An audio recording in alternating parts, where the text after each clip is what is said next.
اور یہ تقریباً 2013 کا دور تھا جب میں ساؤتھ افریقہ میں کافی اسٹیبلش تھا اور دبئی کا کام میں ختم کر چکا تھا. جس طرح میں نے آپ کو بتایا جاپان میں ہی میں نے بالکل اپنا کام ختم کر دیا تھا کیونکہ میں گاڑیوں کام سے پیچھے ہٹ گیا تھا. ابھی بھی لیکن میرے پاس ایک شو روم تھا جو لسوٹو میں تھا. اس شو روم کو چلانے کے لیے میں نے اپنے انہی ماموں کو بلایا جو پہلے کبھی ساؤتھ افریقہ میں تھے.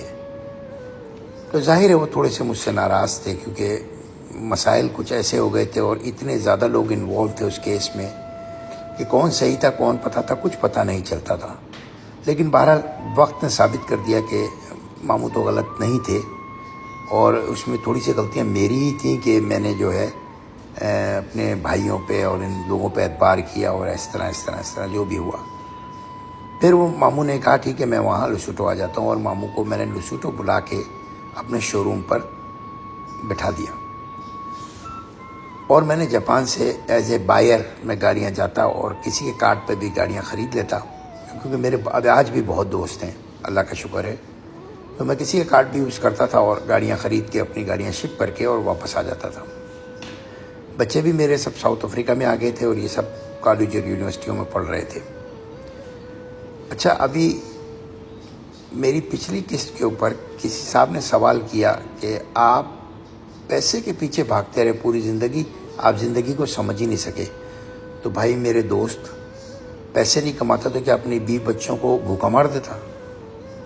انسان اسٹرگل کرتا ہے ہمت کرتا ہے سب کچھ اللہ پہ چھوڑ کے تو نہیں بیٹھ سکتا نا. اللہ کو بھی بہت سارے کام ہیں. اللہ کو میرے پیچھے تو نہیں بیٹھا ہوا کہ میں سب کچھ اللہ پہ چھوڑ دوں اور پھر میں وہی کر لوں کہ ایک داڑھی رکھ کے مزار بناؤں اور مزار کے اوپر دعائیں کروں اور بولوں جی میں سید ہوں مجھے پیسے دو. ایسے تو نہیں زندگی گزرتی میرے دوست. محنت کرنا پڑتی ہے زندگی کے لیے. پیسے کے پیچھے بھاگنا پیسہ کتنا کھاؤ گے روٹی تو وہی ہے جو جتنی کھانی ہے. لیکن اپنے بچوں کے لیے اپنے مستقبل کے لیے اپنے بڑھاپے کے لیے انسان کو پیسے کی ضرورت ہے.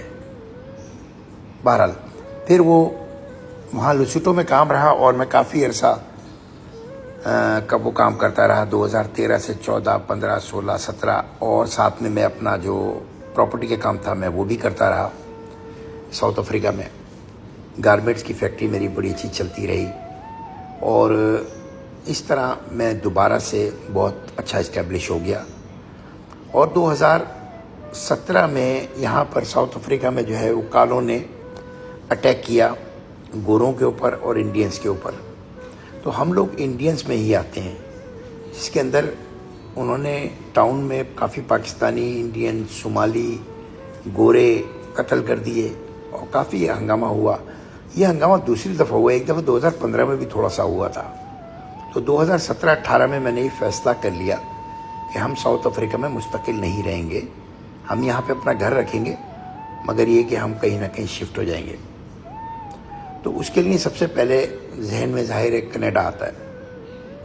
تو میں نے سوچا چلیں کینیڈا جو ہے وہ شفٹ ہو جاتے ہیں. اچھا اس دوران میں یہ جو 2-3-4 سال گزرے اس دوران میں میری تینوں بیٹیوں کی شادیاں ہو گئیں اور میرا بیٹا اپنی کمپنی بنا کے اور کیپ ٹاؤن میں ویل سیٹل ہو گیا.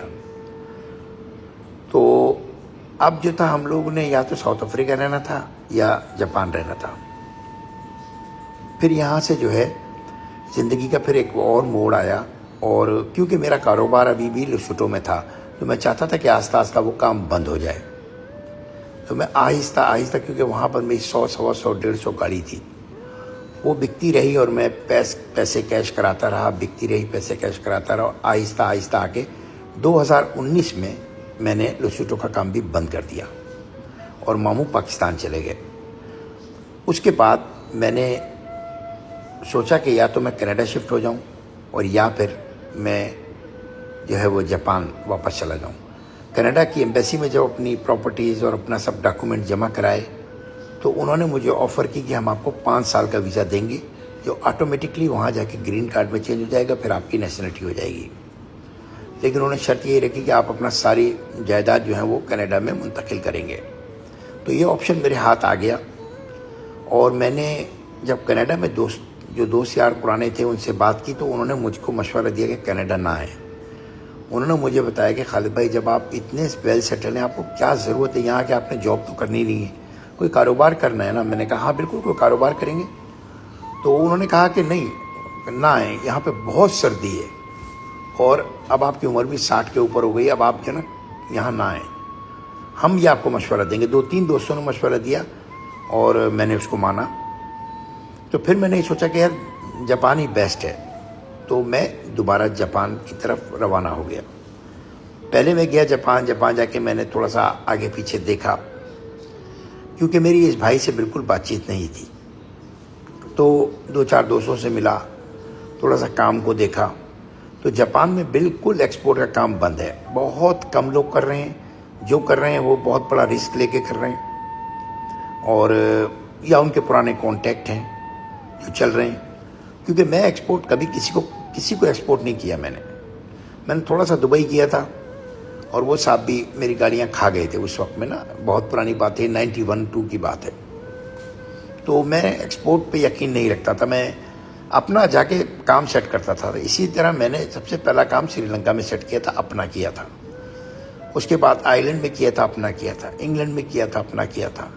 اس کے بعد میں نے ساؤتھ افریقہ میں کیا, اپنا کیا. تو مجھے اس چیز میں کبھی دھوکہ نہیں ہوا کہ کوئی میری گاڑیاں کھا جائے, کیونکہ میں اپنا آفس جلا کے خود بناتا تھا, خود شو. میں نے بڑی محنت کی اپنی لائف میں.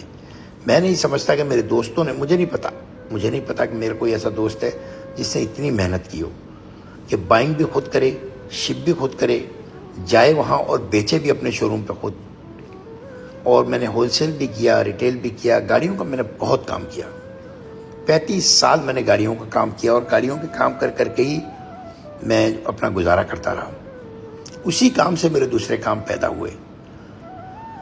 اب وقت آ گیا تھا کہ میں جاپان کے اندر دوبارہ سیٹل ہو جاؤں.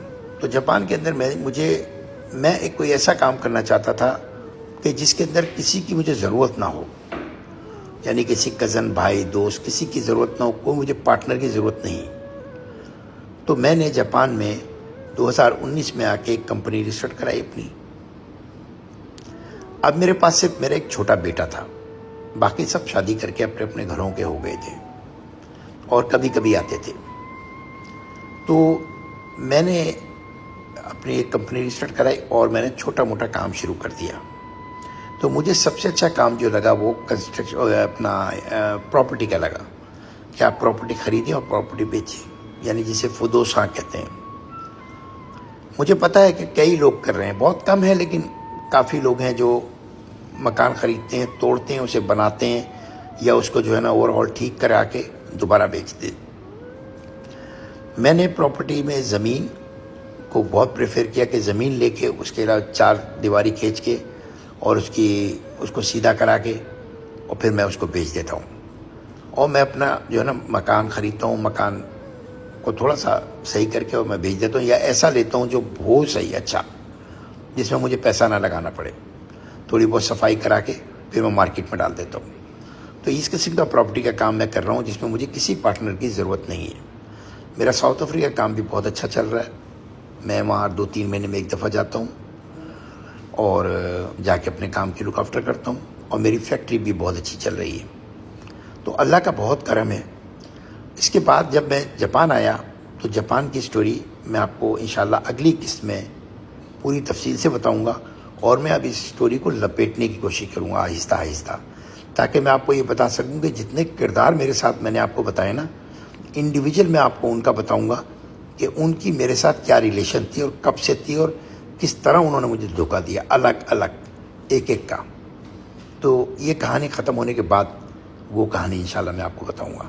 وہ 2-4 قسطوں کی کہانی ہوگی. خوش رہیں.